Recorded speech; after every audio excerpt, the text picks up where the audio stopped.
pessoal, hoje eu vou fazer a parte 2 do meu vídeo respondendo perguntas que vocês me fizeram lá na aba de comunidades. Sobrou bastante perguntas aqui, vou tentar responder tudo neste vídeo aqui, então sem enrolação, sem muito CTA, deixe seu like, deixe seu comentário aqui neste vídeo e vamos às respostas das demais perguntas que vocês me fizeram. Carlos Augusto pergunta sobre a volta do Monark e se eu tenho planos para o Rumble. Fiquei muito feliz do Monark ter voltado à ativa, com bastante sucesso, o canal dele tá bombando lá no Rumble, fico muito feliz por isso, desejo toda a sorte do mundo para ele, porque ele merece, ele foi injustiçado nessa história toda aí, e que bom que ele está conseguindo dar a volta por cima. Quanto ao Rumble, tenho sim ideia de produzir conteúdos para lá também, mas eu ainda estou estudando essa possibilidade, mas não quero perder muito tempo em ir para lá não, porque eu acho que esse é o momento certo da gente começar a fazer um trabalho bacana lá nessa nova plataforma também. Temos uma alternativa aí, porque vai saber o dia de amanhã, vai que a plataforma aqui não gosta muito das minhas ideias e acaba me banindo também. Preciso ter uma alternativa, um plano B. Felipe Souza faz duas perguntas. Primeiro, sobre a guerra na Ucrânia. Bem, a minha opinião sobre a guerra da Ucrânia, eu não me manifesto muito sobre isso. Já falei lá atrás em um vídeo aqui no meu canal sobre o Vladimir Putin em si, mas a guerra da Ucrânia basicamente é o seguinte, um país invadiu, atacou o outro, agiu de forma violenta, rompeu tratados, né, coisas que estavam acordadas entre as partes, então tem um lado errado nessa história, definitivamente, que naturalmente é a Rússia, não há o que dizer, não dá para negar isso sem ser muito cínico, essa é a verdade. Lá atrás eu perdi um monte de inscritos falando mal do Vladimir Putin, porque o pessoal gosta desse cara, sabe-se lá por quê. Minha opinião sobre ele é que ao final dessa guerra ele deveria ser pendurado pelo pescoço em praça pública com um fio de uma corda de piano. Essa é minha opinião sobre ele, é uma guerra injusta e que tem um lado errado nessa história. E a segunda pergunta dele é sobre a velocidade das minhas narrações para o Visão Libertária. Ele disse que algumas parecem que estão numa velocidade 0.75. Então, cara, o que acontece é o seguinte, naturalmente eu falo mais devagar lá no Visão Libertária narrando do que aqui nos meus vídeos em que eu estou falando direto para a câmera. Então as narrações lá ficam mais lentas mesmo do que o meu ritmo aqui no meu canal, aqui no Quinta Essência também. Então quem é acostumado a me ouvir aqui pode estranhar quando me ouve lá no Visão Libertária, porque eu narro menos lá do que eu faço vídeos aqui. Agora, de fato, alguns vídeos meus lá ficam mais lentos ainda, e eu vou explicar por que isso acontece. O motivo é muito simples. Alguns textos são menores do que os outros, e a minha intenção é sempre deixar as narrações com pelo menos 8 minutos de duração, por questões financeiras. O YouTube coloca 2 propagandas em vídeos que tem mais de 8 minutos de duração. Então é economicamente mais vantajoso para o canal ter vídeos com mais de 8 minutos de duração também. Então quando o artigo é muito pequeno, a quantidade pequena de palavras, eu falo um pouco mais lento para ver se eu alcanço 8 minutos de narração para que se encaixe nessas regras do YouTube. Basicamente o motivo é esse. Mariana Paz pergunta se eu acredito que haverá uma crise econômica em breve. Então, Mariana, eu acredito sim que haverá uma crise econômica. Me deixa muito preocupado o fato de que eu acho que estamos na iminência dessa crise e nós vivemos esse período de crise financeira junto com esse período de guerra também, em que os preços já estão subindo, em que coisas eventualmente vão faltar, alguns insumos, alguns produtos, mas eu acho que é inevitável que aconteça uma crise financeira em breve. Quem sabe a gente consegue postergar essa crise para depois dessa guerra aí, para a gente não sofrer 2 pancadas de uma vez, né? Mas o fato é que vai acontecer. O que os bancos centrais fizeram com as moedas estatais, inflando elas acima de qualquer nível imaginável, acima de qualquer padrão de bom senso, é algo que não tem precedentes na história. E a pancada que nós vamos receber aí também não terá precedentes na história. Provavelmente será a maior crise econômica de todos os tempos. Lucas Mateus também faz 2 perguntas. Primeiro, sobre a conciliação entre catolicismo e libertarianismo. Minha opinião é que religião, no geral, e libertarianismo são plenamente conciliáveis, porque o libertarianismo fala de poucas coisas, de uma base ética, uma coisa bastante fundamental, princípio da não agressão, respeito à propriedade privada dos indivíduos. Então, todo o restante disso está para além da base do libertarianismo. Então, toda religião que não entre em conflito com o libertarianismo é plenamente conciliável com este. Então, se por exemplo existe uma religião que prega que os infiéis devem ser mortos, ela não é compatível com o libertarianismo. Ou então que você pode ir tomar os bens dos infiéis, ela não é compatível com o libertarianismo. Agora, todo o restante que não viole esse princípio da propriedade privada e do respeito à propriedade dos outros, princípio da não agressão, todas as religiões são compatíveis com o libertarianismo porque ele é uma base ética muito fundamental e fala de pouquíssimas coisas. Todos os outros padrões morais não dizem respeito necessariamente ao libertarianismo. E a segunda pergunta dele, uma coisa mais apocalíptica, digamos assim, ele me pergunta quais problemas só seriam resolvidos com a volta do Cristo. Então, o maior de todos os problemas, que é o pecado, só será resolvido definitivamente quando Jesus voltar também.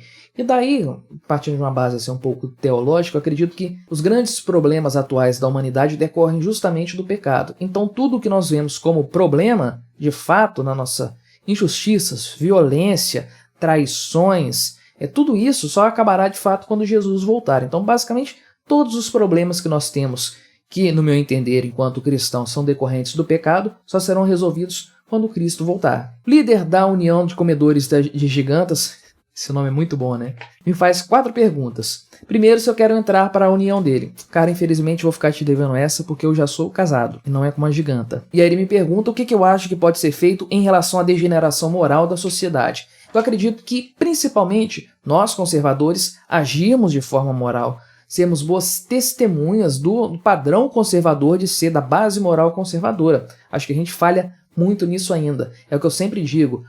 O conservador não é reconhecido por aquilo que ele se posiciona contra, mas sim por aquilo que ele defende. Então eu acredito que falta mais nós defendermos mais as coisas boas, os bons padrões morais, e nos sacrificarmos um pouco também em função disso. Já fiz uns vídeos aqui no canal falando desse tema basicamente, mas eu acredito que o que mais deve ser feito por nós conservadores para combatermos a degeneração moral é darmos o nosso próprio exemplo. Terceira pergunta dele é por que todo mundo fala mal do Rafael Lima? E o Carlos Augusto também me perguntou a respeito do Rafael Lima. Aproveito a oportunidade para falar dele aqui.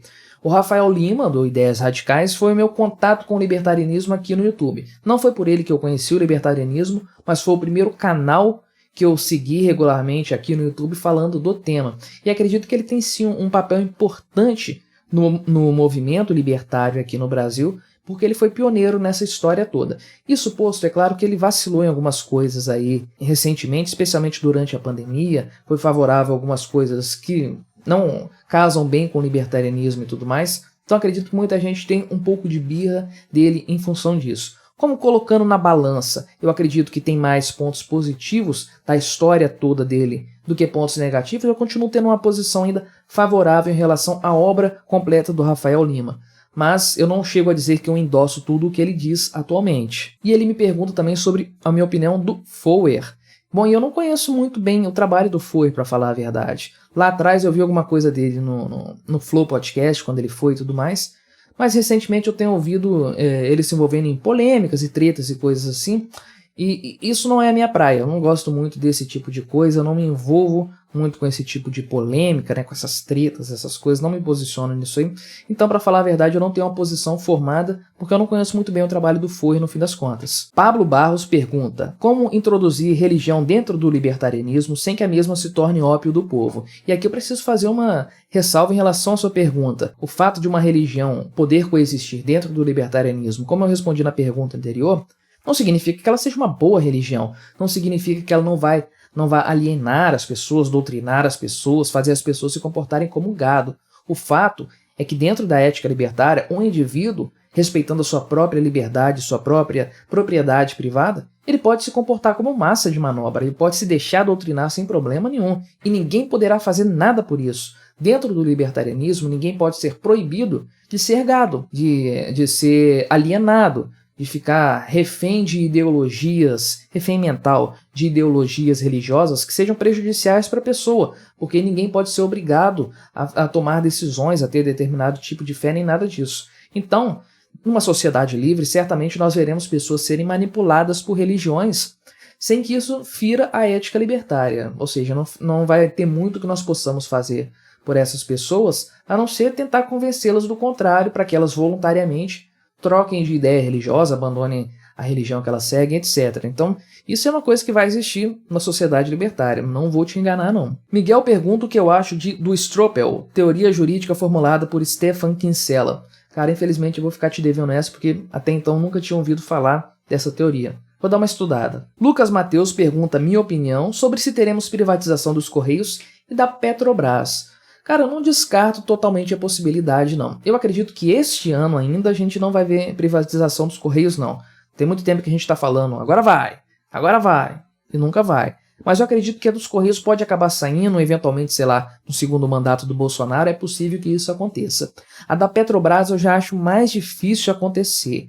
Eu acho que a gente vai ver um pouco de privatização de subsidiárias e coisas assim acontecendo nos próximos anos, a passos de tartaruga, com muita dificuldade. Mas para falar a verdade, eu acho mais provável a Petrobras quebrar, a Petrobras ser falida por um governo socialista que vem em algum momento aqui, do que de fato ela ser privatizada. Blue 3 pergunta minha opinião sobre Ayn Rand e o objetivismo. Gosto muito de Ayn Rand, eu amo a Revolta de Atlas, eu sou apaixonado por essa obra, uma obra difícil de ser lida, muito densa, com muitas ideias filosóficas ali escondidas, né, subjetivas ali no texto romanceado da Ayn Rand. Eu gosto muito dela enquanto escritora. E eu acho que o objetivismo é um princípio interessante. Eu acredito até que o citado Rafael Lima goste muito mais do objetivismo do que eu. Mas não é muito a minha praia, eu acho que não combina muito com aquilo que eu acredito. E isso não é necessariamente libertarianismo. Mas eu acho que é um bom passo para quem está começando a se aventurar por essas ideias aí. Que talvez o objetivismo seja aí um passo intermediário entre a pessoa que está saindo do liberalismo para chegar no libertarianismo. Talvez tenha sido o meu caminho nessa história no final das contas. Vitor Siqueira pergunta minha opinião sobre sociedade de leis privadas. Vitor, eu acho que esse é o futuro da humanidade.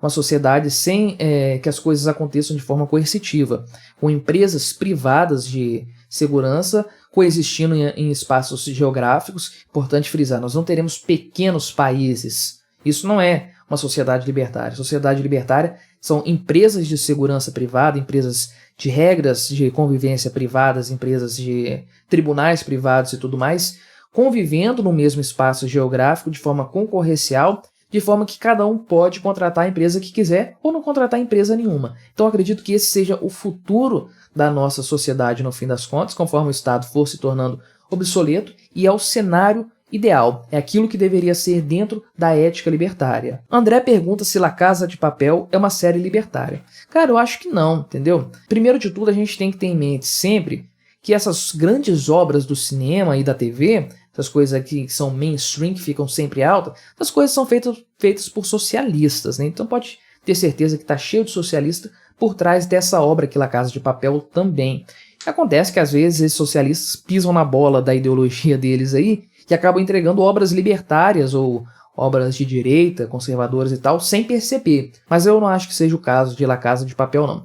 Acredito ali que é uma obra, assim, revolucionária, digamos assim, uma coisa de lutar contra o sistema, mas isso não é necessariamente libertarianismo, precisa de muito mais do que isso para poder se configurar como libertário. E no fim das contas, acho que La Casa de Papel tinha que ter acabado na primeira temporada, tudo que veio depois foi encheção de linguiça, foi baboseira, no meu entender. E por fim, Ezequiel Dalla Costa pede para eu falar sobre Lysander Spooner. Então, cara, aproveito a oportunidade aqui da sua pergunta para compartilhar com vocês uma curiosidade. Antes de eu ter esse nome Quintessência e colaborar com esse nome pro Visão Libertária também, o meu nome lá, o meu pseudônimo, né, o apelido sob o qual eu fazia as minhas colaborações, os meus textos pro Visão Libertária, era justamente Lysander Spooner, porque eu já curtia muito as ideias dele naquela época. Eu gosto dele não apenas pelas ideias que ele trouxe nas obras dele, que são obras simples, obras fáceis de serem estudadas, de você aprender as ideias dele ali. É uma coisa simples, uma boa porta de entrada para as ideias libertárias, inclusive,